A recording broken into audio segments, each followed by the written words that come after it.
Hello, everyone. Hope you all are doing well. And I'm live right now and will share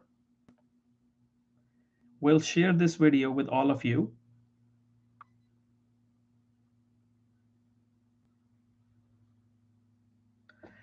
Just give me a second and feel free to ask any questions today as usual.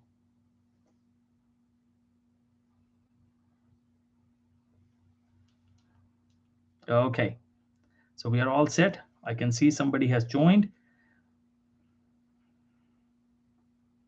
So feel free to ask any questions, career related questions. I'm here with you today and I'm not going anywhere until until I answer the questions. So feel free to ask any question.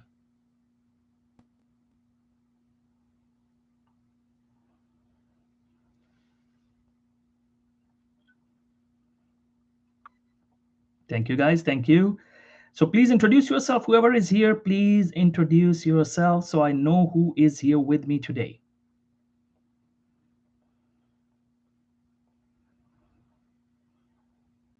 Okay. So please do ask questions. Thank you, Asma Khan. Thanks a lot. So please do let me know if you have any questions or concerns. I'm here to answer your questions. So this is a live QA session. Career related questions. You can ask any questions about how to be a physician, how to be successful in your career, what you can do, what are other career options, how you can excel in other professions, and a master's, PhD, all of those things.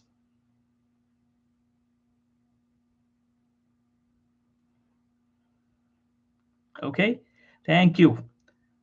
So I'm waiting for everyone to join, and whoever is here, they can start asking questions. So yes, please ask questions. I'm here. So remember, guys, first of all, remember, before we begin, I would like to say something here. Okay, one group is left. Give me a second. Okay, give me a second.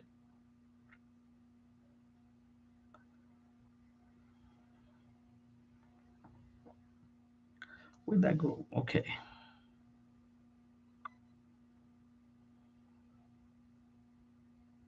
Okay, I think we are all set. Thank you, guys. Thanks a lot. So, guys, now remember, first of all, remember success comes with the belief. You need to believe in yourself that you can be successful. If other people have been successful, so can you. Nobody is better than you. Nobody is smart. Nobody is smarter than you. Nobody is better than you. Nobody is smarter than you. We all are equal. Remember, we all are equal. If one person can do it, so can you.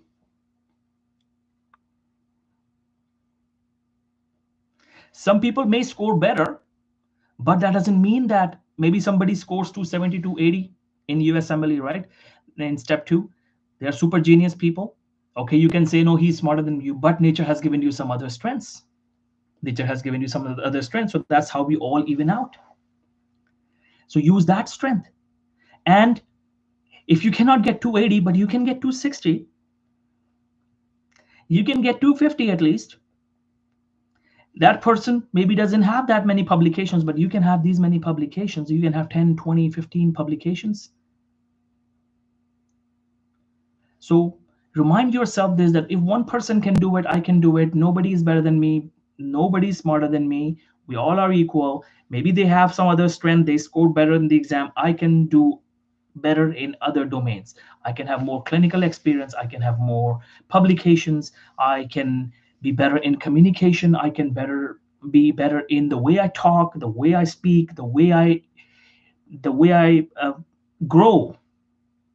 So be a lifelong learner of personal development. Develop your personality so that when somebody talks to you, they know that they're talking to somebody special. They're talking to somebody really, really unique. So that's something you need to do. Okay, so now first question is, what is the minimum number of US clinical experience needed? One experience, if it lasts 6 months, is enough. But enough in what? To make your CV look good. But it doesn't mean it is enough to get residency. Nothing is enough. You never know. So do as much as possible. Nothing is enough. Try to do better as much as possible, but nothing is enough. People ask me how many publications are needed. There is no specific number. There is no specific number anyone can give you that how many publications are needed to match. It depends. It depends on you. It depends on the circumstances. If you have like 4 or 5 publications you can match. If you have 1 publication you can match. If you have 10 publications you can match. If you have 10 publications you may not match. So what you need to do is do as much as possible. Nobody can predict if something is enough. Match is in not anyone's control. Okay, so we have research training program. How can you apply for research position? We have a research training program. Contact me, and you can enroll in our research program. You learn research 100% online, and you learn complete research methodology. You learn to write, and you complete a project as the first author in the specialty of your own choice with your own hands, and then you submit it for publication. So you can join our program. Okay, and some of our students have joined as well today. Okay, so now the question Charan has asked, MRCP, does it help in getting residency? Okay, I will come to that question. Few questions are still left. So the other question asked was, should we focus on step 2 or rotations? Step 2, the first thing first is becoming ECFMG certified. So you should focus on step 2, get step 2 done. You cannot even apply for residency match if you don't have steps done. So this question, now read that again and think about it, what I'm saying. Exam is more important. Now, many people say this to me that, oh, is this important than research? Guys, we run research program, but I'm here telling you that no, exam is more important. I cannot misguide you. Exam is more important. Get your exam done and then enroll in our research program.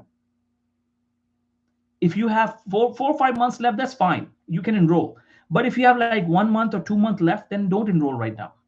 Enroll later. Work on your papers later. Work on your publications later. Work on research later. But focus on the exam first. You cannot compromise on the score. Step 2 score is extremely, extremely, extremely important. As much as possible. Now, how much score is good? As much as possible. I cannot say that 230, 240, 250. Set a target of 250 plus. You never know what will be the situation. So do the best you can.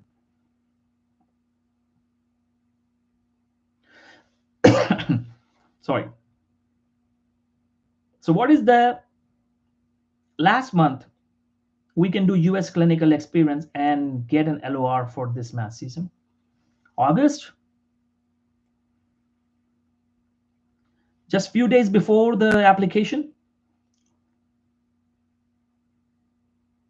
Okay. Now the next question is, how do we apply for research position as an IMG? Join our research training program. We are here for you. Join our research training program. Learn to write and learn research methodology. You will learn everything. What is research, types of research, research methodology, research method, research design, animal research, in vitro, case reports, case series, cross-sectional, case control, cohort, retrospective, prospective, clinical trial, randomized, non-randomized. Everything is covered with the basic concepts. And then the active learning part of the program is where you will actually be working on a real project with your own hands in the specialty of your own choice as the first author. Then you complete it and you submit it. And you also collaborate with other students that we have. So that's what you do. Okay, so now let's stick to the career questions. We'll talk about the research program some other time or later, or you can send me a WhatsApp message. You all have my number, I hope. So send me a message, then I will talk about research program. I want to stick with the question answer, career related question answers right now. So let's stick with the career related questions. Anyone who is interested in the research program, they can contact me later. But right now, we want to focus on the question answers, career-related questions. So now I'm moving to the next question. Charan asks, does MRCP help in getting residency? So residency where? Depends. Are you asking for US residency? So MRCP always looks good. Royal College credentials, the UK exams are not a joke. They are not easy exams. So they will help you. They will make your CV interesting. They will make your CV look good, better. And you know, residency directors see thousands of candidates, right? Hundreds at least. And then after the interviews are done, they have to rank people. You know that, right? So now if they let's say for the sake of discussion, they have only 4 residency slots in that residency program, and they interviewed 100 people. 4 slots, 100 people. Many of them will have equal scores, equal number of publications, equal number of US clinical experience. So how will they remember you? How will they remember you? They will remember you if you have something unique, something extra, something strange, like, for example, some extracurricular activity. If you are a local chess champion, mention that in the interviews, mention that on the personal statement as well. Mention that. They will remember you. Oh, the chess guy. They will say, oh, I like that guy. You know, the chess guy. And all those people who took your interview, they will say, oh, yeah, I remember the chess guy. Or the swimming champion guy. They will remember you. Or let's say the guy who did MRCP. They will remember you. MRCP becomes a unique identification feature, Charan. Are you getting my point? It becomes an identification feature. They will remember you because of your MRCP. Everyone gets my point? Don't be afraid of mentioning your extracurricular activities and your strengths and some unique features that you have. Everyone else is similar. So you got to be unique so that they can remember you. So that they can remember you. Okay? Maybe you are a local champion in wrestling, whatever. Mention that. Maybe you are an outstanding musician. Mention that. Okay, now the next person is Ihab. Ihab is our student. Thank you, Ihab, for the program. Okay, so thank you, Ihab, for enrolling into the research program. I hope you are really enjoying so far and you have all the queries answered. Feel free to text me as well. I'm also your mentor. Okay, now Ihab has a question. Good morning, Dr. Hassan. Good morning. First off, thank you for this session. You're very welcome. I wanted to know more about the states allowing international graduates to practice medicine without residency training. Yes, I told you I will discuss that with you. I remember that. So I'm glad you are here so I can discuss here. So now everyone remember, you can practice medicine in the US without residency. Thank you, Sayyida. Who is Sayyida? Full name. Okay, so now everyone, bring a piece of paper and pen, whoever is listening to me. Now, you can practice medicine in the US in some states without residency. Some states have allowed that. What are the names of the states? Write down the names of the states. Yes, without residency, but I did not say without USMLEs. I did not say without USMLEs. You can work as a physician without residency. Does not mean that you can work as a physician without USMLEs. Try to differentiate these things. Unfortunately, you cannot run away from USMLEs. If you want to work as a doctor, you cannot run away from USMLEs, okay? So now, what are the names of the states? Anyone can mention the names here?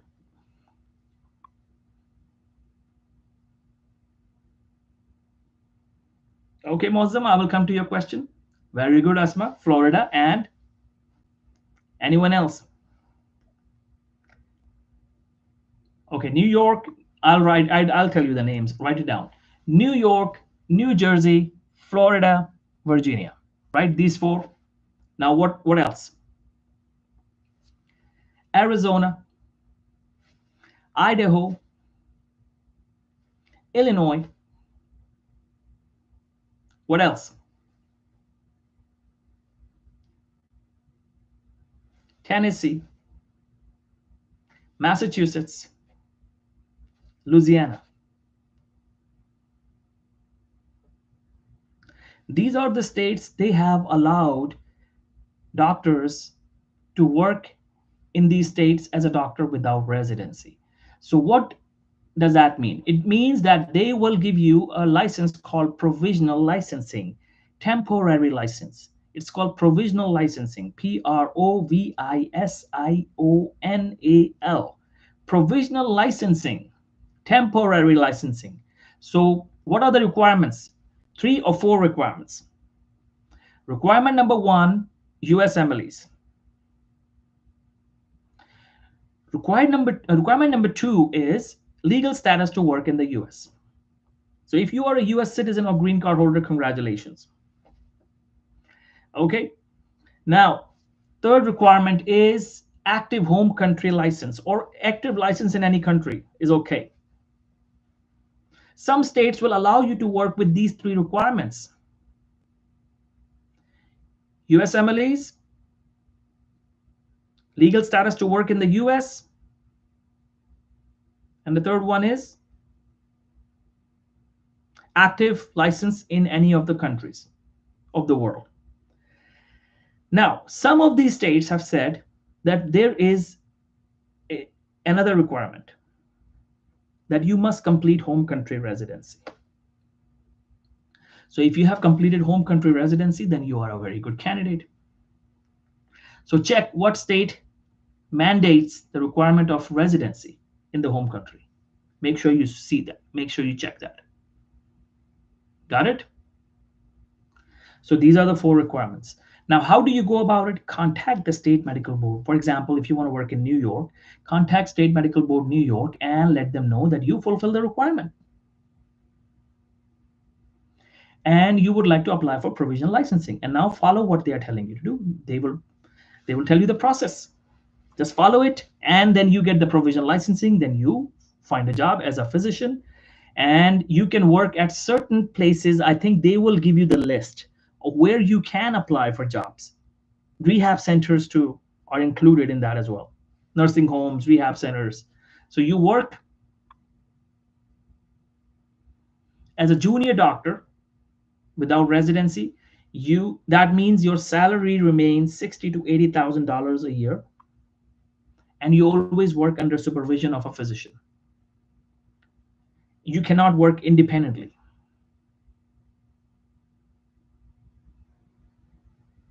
Does that make sense? Now, New York allows you to do that for 4 years, and they expect you to find residency during those 4 years. That's how it is done.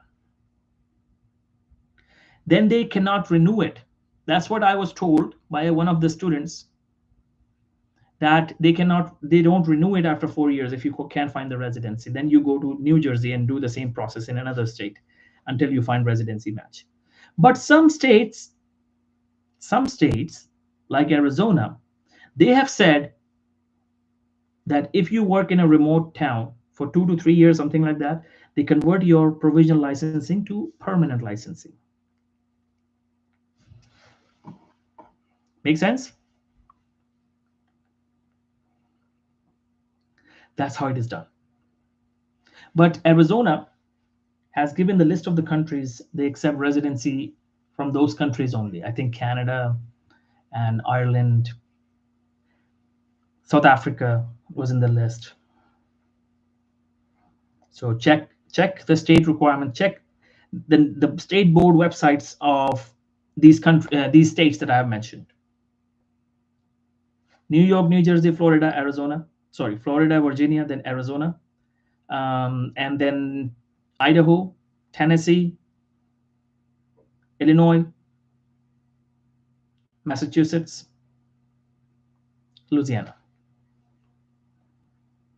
At least I know these 10 so far. there are more, and most probably we will see more states joining in. Okay, so that's how you can start working as a physician. And why it can benefit you: imagine if you don't get residency, you can start working like that as a physician, and with that experience, it will increase your chances of residency match, and maybe your license becomes permanent license. Okay, so now next question. Mozam, I'm a resident anesthetist in my country. What are the further opportunities I can avail after my residency? Well, which country are you from, Mozam? If you are from Pakistan and you graduated after 2009, you don't need any exam to practice medicine in Ireland. Do you know that? In Ireland, you don't need any exam except the language exam. So you can start working as a physician in Ireland, and you can also start working in any other country if you take their exams. So you have plenty of other opportunities. If you have taken USMLEs, then USMLE is accepted by several countries. Do you know that? Do you guys know that? What are the names of the countries? Jamaica, USA, of course. Canada, only 2 provinces, British Columbia and Ontario. But you must have some experience before. Residency done in some country or some kind of good experience. So these countries, and then of course Ireland. Pakistani students have an edge if they are applying for Ireland. They don't need any license exam because of the treaty. I think this is a treaty between Pakistan and Ireland. India does not have it yet. So Indian students have to pass an exam. Okay. Next thing. Next thing is the next country. Go with Czech, Germany, Switzerland, but they will most likely need experience in some country. Only then they will recognize your USMLEs. And then Singapore. Yes, Singapore. You can apply for Singapore and South Korea. But South Korea, Germany, and Switzerland, they will most likely need language. Okay, and China. China will need language. But most of these countries will require some experience. But where you can directly start working as a resident without prior experience, Singapore, Jamaica, most likely. Please do verify that as well. What I'm saying, because these requirements may change frequently. So do verify what I'm telling you. Don't simply rely on what I said, because what I said was probably expired and it's an old information. So please do check that. Don't be a blind follower, be a student. Research what you learn from me and anyone else. Research. We are human beings. I can make mistake. Okay, so I can just give you what information I had. You just further verify it and add points into it and let me know. If there is new information, please enlighten me as well so that I can mention that in the next lecture. Okay, I'm a learner, guys. I'm never afraid or ashamed of learning. So please do let me know if you find more information that I don't have. So what's next? Other countries. Singapore is done. And Middle Eastern countries, UAE, Qatar, Bahrain, Kuwait, Oman, and Saudi Arabia, but Saudi Arabia most likely will need some experience. Now, other countries are Australia and New Zealand. New Zealand will require their step 3, the New Zealand step 3, after you're done with USMLEs. Okay? Okay, so now next question. Let's move to the next question.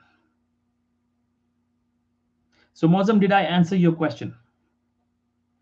Okay, Sajid, I have 1 year gap during medical school and supply papers in medical college, but have good scores in USMLEs. How to explain these red flags in personal statement? I don't think anyone will ask your supply exams or any failed attempt. All they care about is US Emblees. As long as they see you're present, remember, they will see you present. If you failed a few years ago in your medical school, don't worry about that. In medical school, very few people are serious, right? So it's okay. They will understand this. They want to see your present, how you have performed in the US Emblees. What is your current performance in the last 1 or 2 years? So that's the good news I'm telling you. I don't think there will be any effect or impact of bad scores, bad GPA in medical school, or your failed attempts in medical school. Don't worry about that. They know you were a kid. You became serious after graduation. Because many people are.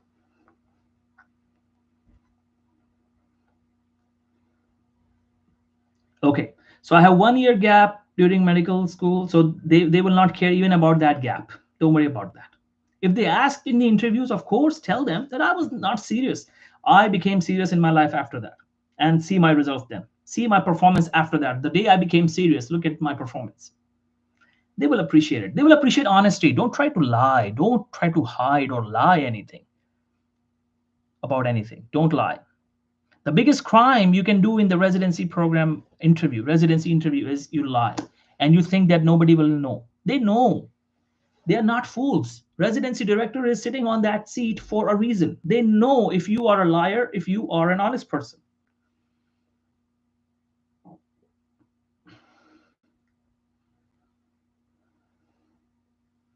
So if you have good USMLE scores, you're all set.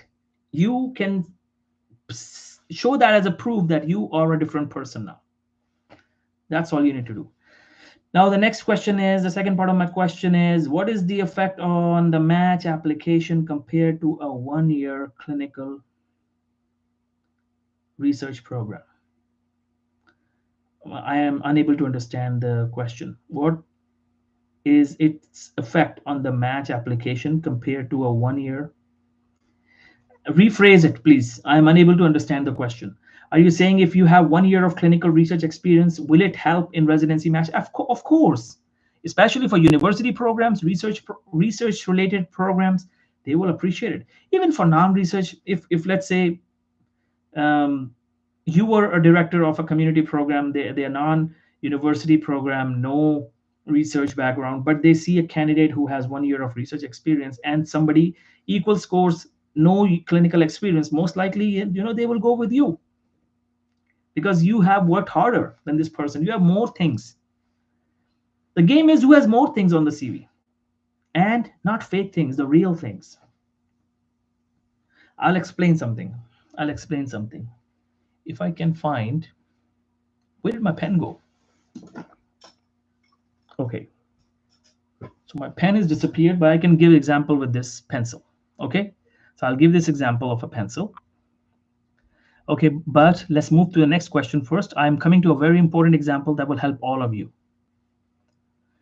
Nihal has a question. People say that elective LOR is equivalent to observership LOR, and it doesn't make a big difference in the match process in USA. Some people say vice versa.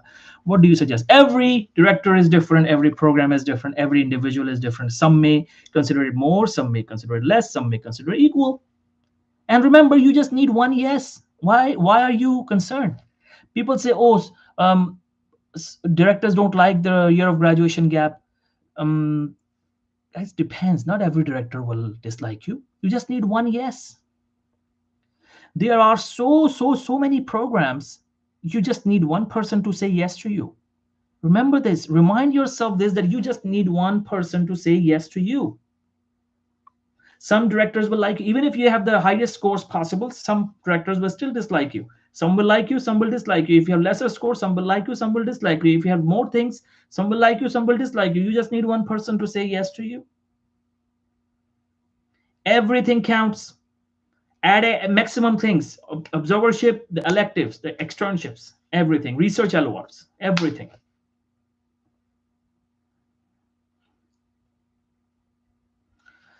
Okay, next question. So did I answer your question, Nihal? You just need one yes. Dr. Sayeda, Residency like OBGYN in Canada, there is very little to no chance for IMGs. Is it a good idea to repeat med school by doing MCAT exam to become CMG and proceed to residency of choice? That's a very, very difficult question to answer. You join medical school again, 5 to 6 years or 7 years, depending upon where you are studying. You want to study all over again, so 7 years later, you will still not be working. You want that? It's up to you if you really, really want that. But remember that people of equal age or your graduates of this university, they will be earning, they will be settled in their lives. So then don't blame yourself if you take this decision that, oh, they are successful, they are financially stable, they have a house, they have a car, I don't have anything. Then don't blame yourself if you want to take that decision. It's up to you. Totally your decision. Secondly, this decision depends on how passionate you are. Is OBGYN a matter of life and death for you? Are you that passionate about OBGYN? Then go ahead and do that. Then nothing else matters. If you really, really love something, nothing else matters. If I were you and I love OBGYN that much that it doesn't let me sleep, I'm consistently thinking about OBGYN all day long. If you have passion for human brain like me, look, you see this? Where did it go? You know my books and all these things, and this brain behind me, this brain model, and my neuroscience books. I'm so passionate about human brain. I'm so passionate about psychology and psychiatry and neuroscience that I cannot not read about it. I cannot not think about it. I'm crazy about it. I will pay whatever price it takes to be in that field. So if you love OBGYN that much, then go for it. Love matters for your field. Then you can wait 5, 6, 7 years. But if OBGYN is just one of the options and you don't love that OBGYN that much, then find what do you love the most. Always go with the specialty that you love. Because if you find profession that you love, you cannot get tired. I am in profession that I love the most, so I don't get tired of doing my work. I feel like I'm playing all day long. I'm not kidding, guys. I'm not kidding. I love this, what I do. I'm crazy about it. I do this all day long. It feels like I'm playing a video game. That is what passion does to you. Okay? So you need to take decisions. Say that you need to take decision based on your passion. How much do you love OBGYN?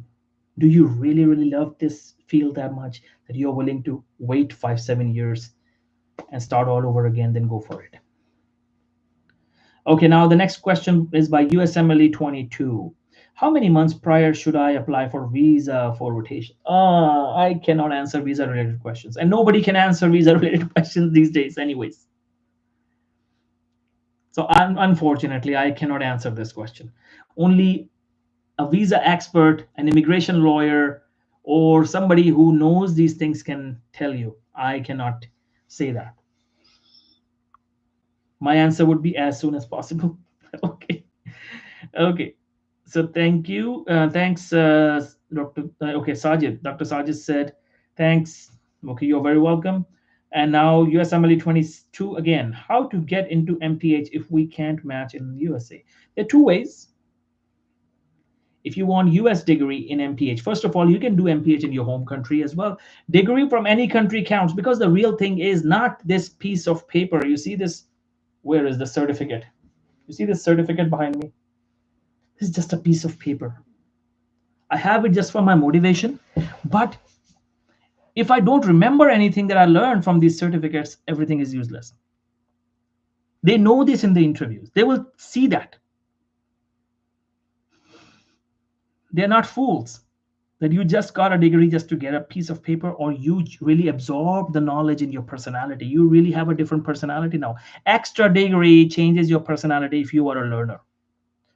That's why we take extra degree, because it reflects in our personality, in the way we talk, in the way we walk, in the way we see, in the way we communicate, everything. Your extra degree, extra education is reflected in your personality. You cannot hide it. But the condition is you must learn. So extra degree from India, extra degree from Pakistan, Bangladesh, China, African countries, Middle East, South America, any country will help. Of course, American degrees will help more and impress if they are from the topmost universities like Harvard, UPenn, Yale, Duke, UCSF, UCLA.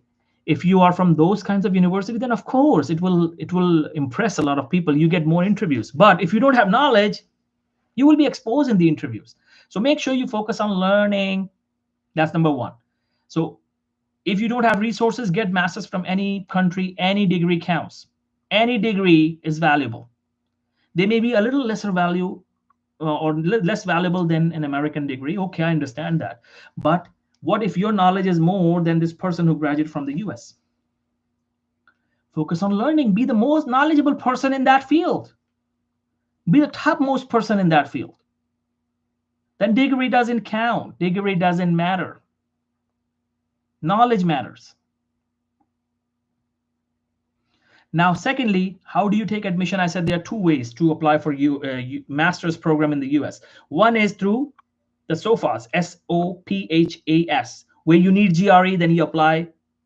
There's a whole process. Many of you are familiar with that. Second option is that you find those universities who do not work with SOPHAS. There are plenty of universities in the US. You don't need GRE for those universities. Yes, there are plenty of those. So make a list. GRE requiring universities, non-GRE requiring universities. Make a list on a piece of paper first, organize them on Excel sheet and see the requirements, and then start applying.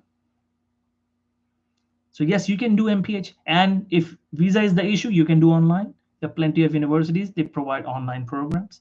Nowadays, online degrees are extremely valuable, especially after COVID. Everyone now does everything online. We are doing this session online. So online degrees, online education, nobody can ignore that anymore.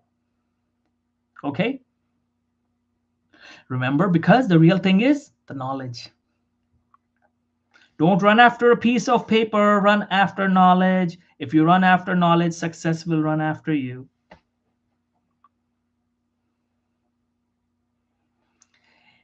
An extra degree should not only improve your knowledge, it should improve your personality. It should improve the way you can conduct yourself, the way you talk, the way you walk, the way you behave, the way you dress, everything. If it's not changing you, it is not changing your personality, that means you are running after a piece of paper.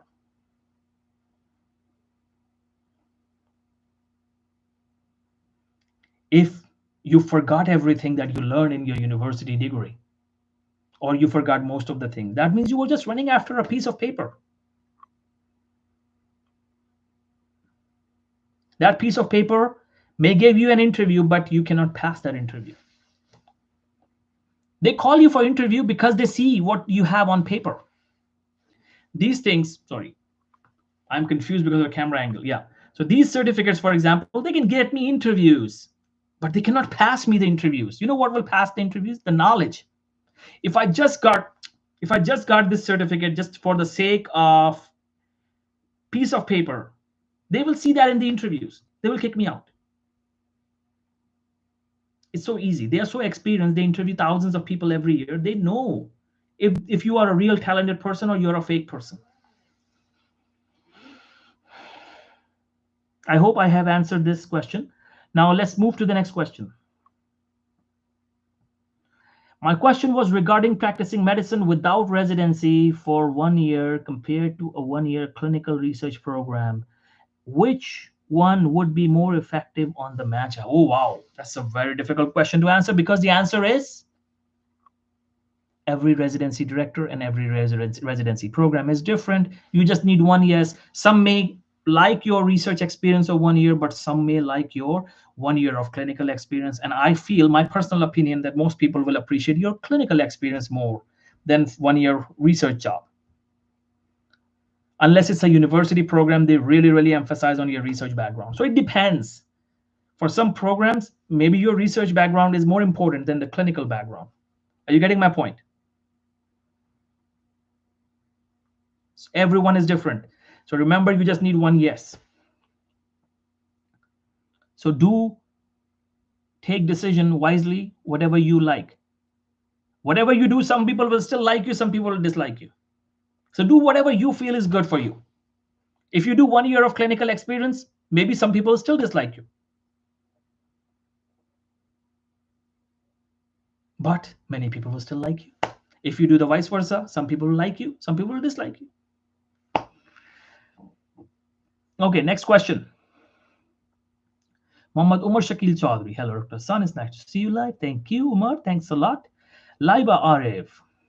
I'm in my final year, waiting for results as USMLE is a long process. I want PLAB to do as it is less cost effective and less steps. Is this my right choice? Also tell impact of research over PLAB. That's a difficult question. Whatever you are passionate about, if you feel that you want to go to the UK has a wonderful career. Applying for initial job is always difficult, very, very tough in the UK. So if you have research, then of course you will become one of the rarest candidates. And it will be easier for you to find a job faster. I know people who have been applying for jobs the past 7-8 months after passing PLAB, and they haven't gotten the jobs yet. Okay, so if because so many candidates they pass US PLAB exams and they all are recent graduates, and the UK only has limited slots, right? So it's natural to struggle to find a job unless you have something unique. So make sure you have some research experience, you have some publications, and because publications will also help you in the UK in the training program application, because there is a point scoring system. There's a point scoring system in the UK. Okay. So is that clear? Okay, so it will help, research can help, but is this the right decision for you? I can't comment. Everyone is different. It could be a right decision for you. It could be a wrong decision for you. You will find out when you jump into it, but you have to do something. What do you like the most? You want a life in the UK more, or you want the life in the US more? Are you aware of the life and pros and cons of living in both countries? If you are from Pakistan or India, you can find people from Pakistan or India in any part of the world. UK, of course, has more Pakistani and Indian population, so you will have a lot of restaurants, your country's restaurants, your temples and mosques frequently available. So many people speaking your language everywhere where you go. In just London South Hall, just go to South Hall in London. You will find out. You barely see anyone non-Indian or Pakistani out there. Okay, so depends. If money is the cause or money is the issue, then PLAB is a very good option for you. But be patient. Finding first job will be tough, will be challenge, will be very difficult. You have to be extremely unique. Get some research background. Okay, and as I said already, if any one of you is interested in our research program, we have a research program, contact me. I will help you. Okay, now Umar has a question. I did MD from Kyrgyzstan and currently pursuing PG diploma in global health security in Islamabad.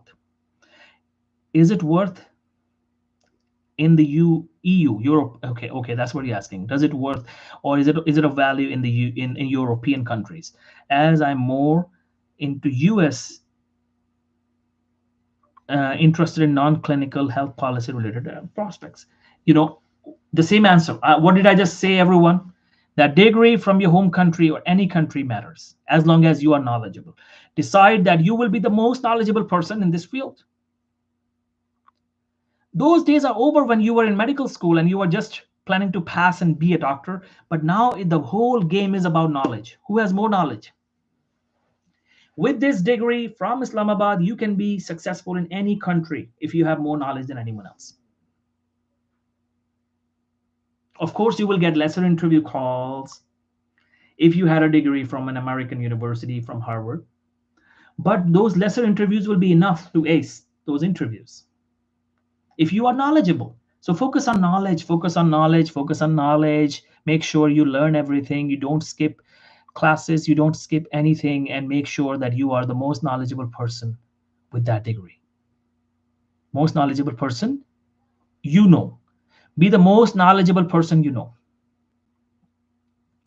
When somebody asks you who is the most knowledgeable person you know, you should say, I think I am, but I need to learn more. The more knowledgeable you become, you realize you have to learn more. Okay? So now, thank you, doctor, for your answer. You're very welcome. USMLE 22. Now, HubDub, 67 million views. So I'm from Pakistan. I'm done with first year college and currently doing my second year. My percentage was 77 in first year. Can I hunt fully funded scholarship in foreign without IELTS and fee? First year of what? Medical school or high school, the college before university? That is something you need to clarify first. Secondly, yes, you have to Google it. I'm not aware of what opportunities are there for somebody like you. So either AMC versus MCC versus PLAB versus USMLE. Okay, whatever is feasible for you, whatever is easier for you, whatever is cheaper for you, whatever you can afford, go for it. PLAB has one benefit that you don't care about the attempts. So far, according to my knowledge, the last time I heard about this, that there is no requirement of particular attempts. If you fail the exam, it's okay. That is the benefit of PLAB, and they are cheaper. So it's up to you, totally up to you. What do you want to do? Say that. Does that make sense? AMC and MCC QE versus PLAB. MCC QE, I would say, is the last option, because Canada, to get a residency slot in Canada as an IMG is very difficult. Possible, but very difficult. Australia and PLAB, the UK will be easier. And by the way, with PLAB, I think the Australian system will accept PLAB, and vice versa. UK will accept AMC. Just check the requirement, because they come under the same kingdom, and also Canada. So they all are under one umbrella. So they would have some exams common. That if you pass Australian exam, then maybe you are allowed to work in the UK and in Canada. Please do verify. Check. Do the research and let me know the answer as well. I would like to know that as well. Nihal, I have booked an elective, but have currently not passed my step 1 exam. People around me tell that it's useless going to a rotation without step 1 knowledge. Can you suggest something in this regard? I personally would say it will help you tremendously. People either don't know, or they have wrong knowledge, or some people are jealous. They don't want you to go. Sorry to tell you this. Somebody is probably jealous. They don't want you to go to the elective opportunity. Or maybe they are sincere, but they don't know. So you should not leave this opportunity. Elective at any stage will be tremendously powerful and helpful. You should not leave this opportunity. Make sense? Okay, so we will wrap up the session now. And but very important thing left. The example. Remember the pen example. So guys, now this pen, everyone, please be attentive. Everyone comment now. This is very important. How much will this pen, or sorry, this pencil, this color pencil, it's a gray color pencil. How much will this color pencil cost in the market? Everyone comment right now. I want everyone to participate in this conversation. This is going to be a life-changing conversation for you. Your life is never going to be same after this conversation. How much is it? Any guess? Give me any number. It's okay to be wrong. Okay, $2. Anyone else?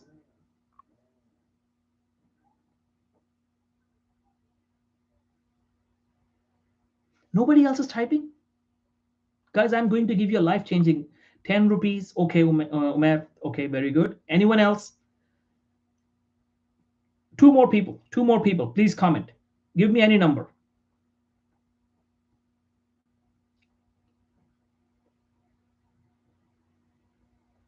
It depends how you present the pen. Then it will be cheating. If I, let's say it's $2. Let's say it's 10 rupees. Let's say $2, right? Thank you, Varshini. So, but I try to sell it off $100. I'm a fraud because the real value is not $100. So it does not matter how I present it. Eventually, I will be caught and people will be abusing me. Now, my question is, let's say this is $2. Okay, everyone listen to me. Let's say this is $2. Can I now sell it of $100 without fakely presenting it? Can I really sell it of $100? If yes, then how?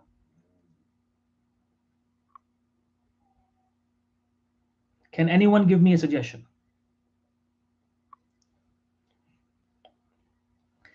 And remember, why this pencil? Okay, say that said $1. That's fine. So can I sell it at $100? This $1 pen on internet, if I start selling it today, can I sell it at $100?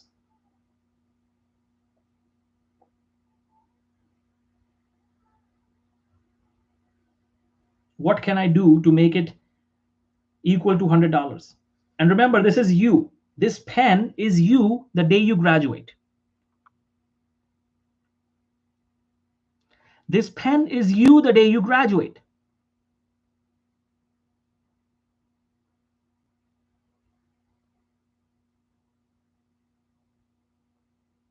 Okay, so Ihab said, you can market it as a pencil that can write on the moon, meaning without gravity. Then I'm a fraud.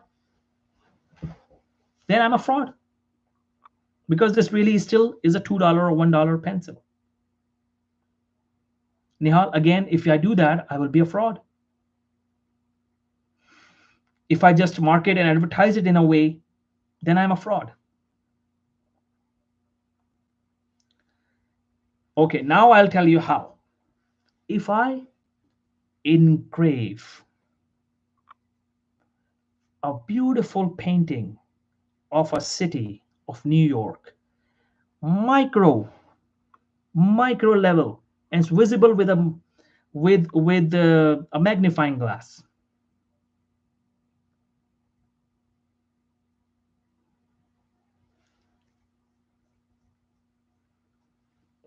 Okay, yeah, so any pencil of $2 can write it on the moon without gravity, right? So how am I selling it at $100? Now tell me, if I have a microscopic engraved diagram of the city of New York on one side and city of Chicago on one side, human hand made, beautifully designed, and when you touch it, you can feel it. Now can I sell it of $100 that this has been humanly written and humanly drawn picture, a 3D? Now can I probably sell it of $100?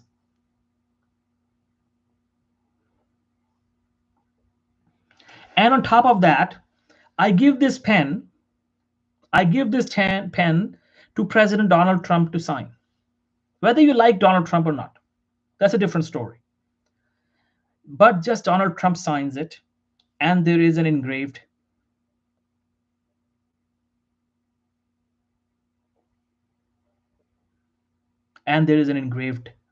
diagram on it.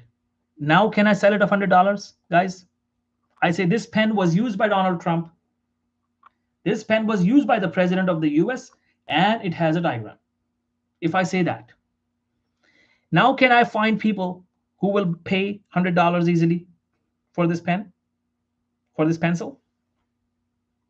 Yes or no?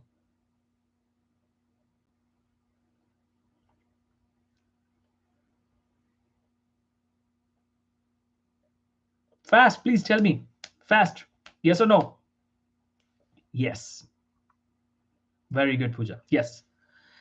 Now, $100. Now, can I sell the same thing of $1,000? If yes, then how? Because now its value, the value of this pencil is $100, but I can increase the value. How can I increase the value? Maybe I'll let Barack Obama also sign it. An additional $100 value. I'll let Michelle Obama sign it. I'll let Leonardo DiCaprio sign it. More value, right? So how can I sell it of $1,000 now? Different people sign it, but what if I dip it in gold plating and take it out? Now it's gold plated. Now can I sell it at $1,000? The pen, gold plated, used and signed by different celebrities, and has a 3D engraved art on both sides. Now can I sell it of $1,000? Gold plated. Yes or no? Yes. Now, how can I sell it of $10,000? I add some diamond on it. Couple of diamonds. Now it's 10,000, right? Now, can I sell it at $100,000? Yes, I keep adding diamond. Can I sell it at $1 million? Yes, but I keep adding diamond and diamond and diamond and diamond and diamond and diamond. Can I sell it at $10 million, $20 million by adding diamonds and diamonds and diamonds? Yes. And one day, this pen will become this thick with diamonds. Now tell me, is there a limit of the price? Is there a limit the price can go up, or it is unlimited? I can increase the value unlimited.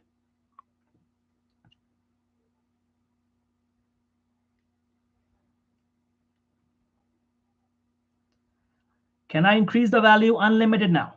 Can I sell it of millions and millions of dollars if I just keep adding diamonds and it becomes thicker and thicker and thicker and thicker? Limit or no limit? Tell me.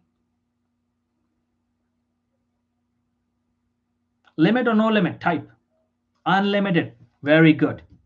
So this is you when you graduated. Now why this example is important. This is you when you graduated. When you get some publications, you get like some painting. You get another publication, you got gold plating. You got an extra degree, you get like 10 diamonds. You get an extra degree, another extra degree, you get 50 diamonds. And you read a book, you get another diamond. You get a certificate course, you get another diamond. You learn skill, one new skill, 10 diamonds. Another skill, 10 more diamonds.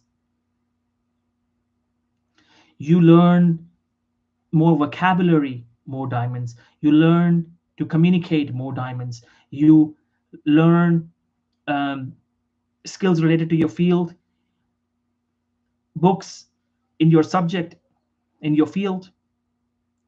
Get more and more research publications, more and more US clinical experience, more and more certificate courses,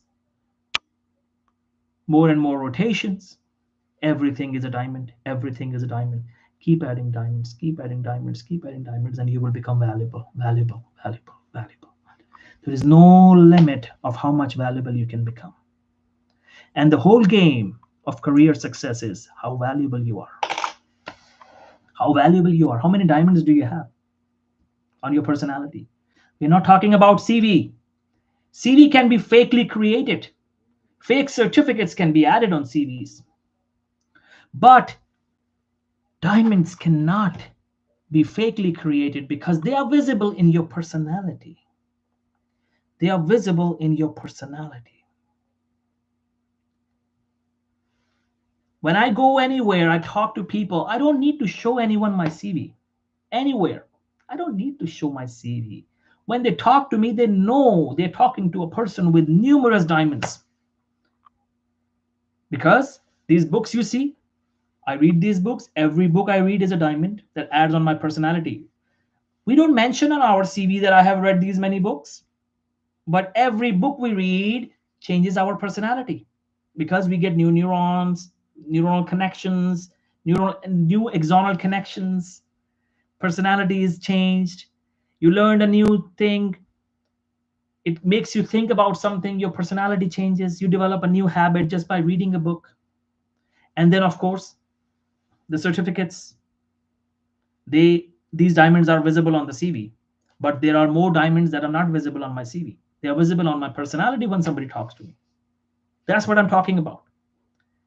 Extra degree, extra certificate, all of them, yes, they look good on your CV. CV should have diamonds too. Plenty of diamonds, real diamonds.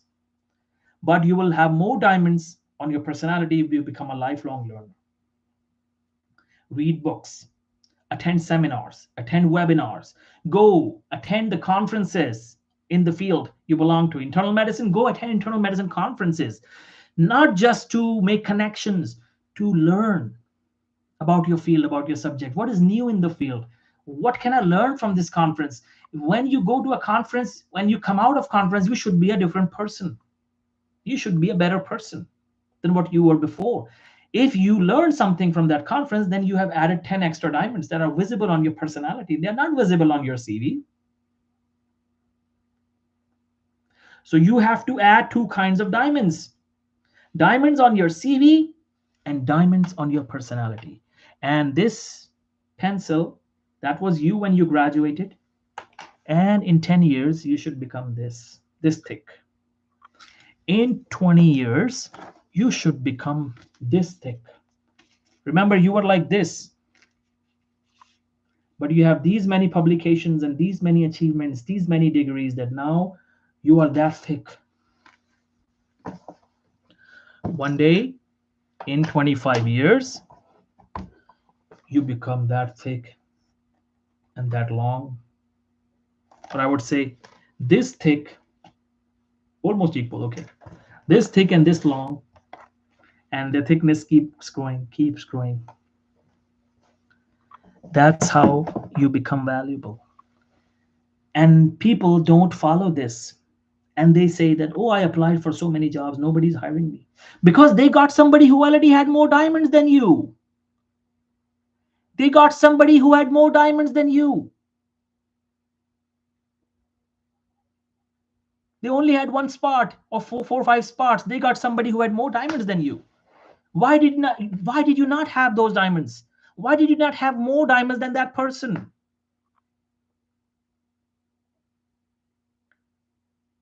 How can anyone have more diamonds than you when it was all in your control? It was in your control. It was not a matter of praying. It was not a matter of luck. It was in your control to add as many diamonds as possible. One publication can be equal to 10 diamonds. Straight. 20 diamonds sometimes. If a publication gets so many citations, maybe 100 diamonds, one publication. On top of that, if none of them, one diamond can be equal to 100. Sorry, there is one thing that can be equal to 100 or maybe 1,000 diamonds. Your own published book. That's my book, by the way. Dissociative identity disorder.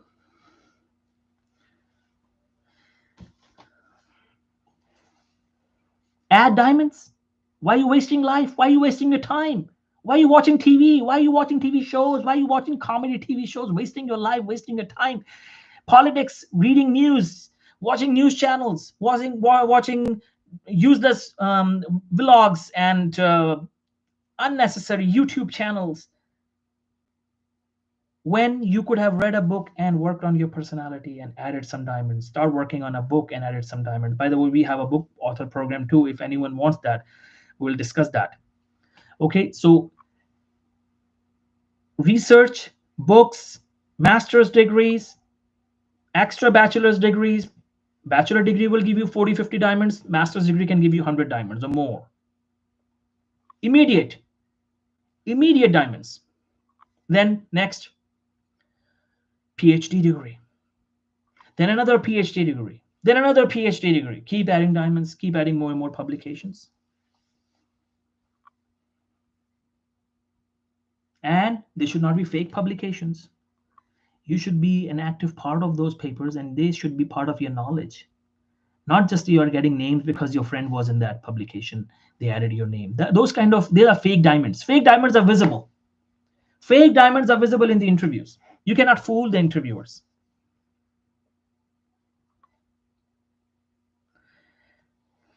Clear? Now everyone, promise that you all will strive to work on the diamonds, on your personality starting today. Few diamonds have already added by listening to this message. You are a new person now after this lecture. Few diamonds have already been added. Maybe 50 diamonds have already been added. If you were a recent graduate like this, 50 diamonds have already been added, and the size of your pencil has become this much now from this, almost double. And now work on gold plating, get an extra degree, get some publications, add some diamonds, get an extra degree, get another extra degree, read some books. Every book is a diamond. Some books can be worth 50, 20, 1,000 diamonds, like a book of Think and Grow Rich. Like just the book Think and Grow Rich, in my opinion, is of 500 diamonds alone. Atomic Habits. The book Atomic Habits is worth $500 diamonds straight. They are not visible on your CV, but they are visible on your personality. Okay, and CV-wise, the diamonds are degrees, master's, extra bachelor's degree, extra PhD degree, another PhD degree, publications, your own book, short courses, certificate courses. Any certificate course counts. There are plenty of certificate courses available, very economical. Free certificate courses are also available.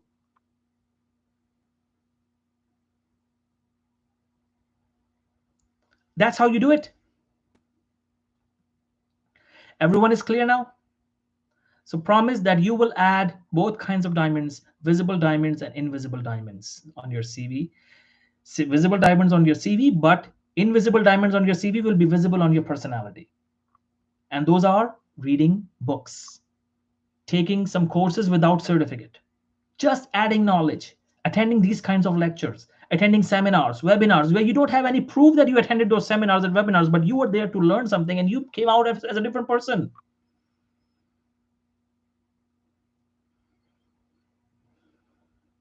Make sense? So work on both kinds of diamonds. Those that are visible on CV, those that are not visible on CV, they are visible on your personality. A combination of both will make you a fortune. You will be one of the best candidates. You can never remain jobless. Okay, so there's a request of the video. I will do my best whenever I have time. Okay, thank you for this question. Okay, anyone else has any question? Last question before I leave. Now, everyone, you guys have a life-changing session today, so I hope you all will work on yourself and add more diamonds on your CV and on your personality. Real diamonds on your CV. If somebody tries to add any fake thing on your CV, any fake certificate, any fake publication without working hard, remove that, because that's a fake diamond. You want to be a fully original, real diamond, a person filled with so many diamonds, real diamonds. Don't reduce your value by adding anything invaluable. Any book you read is a diamond. Visible on your CV? No. But visible on your personality? Yes. So work on both. Anyone else has any question before I leave? Last minute. I'm leaving now.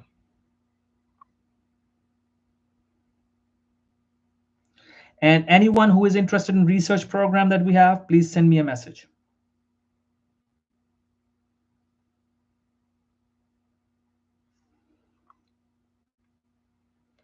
Thank you, Sidej. Thank you. Thank you, everyone. See you guys next week or the following week. I am not sure when the next session will be, but most likely it will be on Mondays. Okay. So, but I will let you guys know. Thank you, Laiba. Thanks a lot. Start working on your diamonds starting today. Think of what diamonds can you add on yourself and your CV. Okay, Varshini. Thank you, Pooja. Thank you. Okay, everyone. That's it for today. We will meet again. I will announce when, but most likely Mondays. Okay, thank you. Thank you. Have a good day. But remember, yeah, I may skip some Mondays too. I try my best, but I have so many things. So whenever I have time, I do it. But usually I will try to do it on Mondays, unless there is some emergency or something. Okay. So, but I may not do every Monday, but I will let you know whenever I'm doing it. Okay. Thank you guys. Thanks a lot. See you guys in the next session with another interesting topic and other question answer session. Thank you. Have a good day. Bye.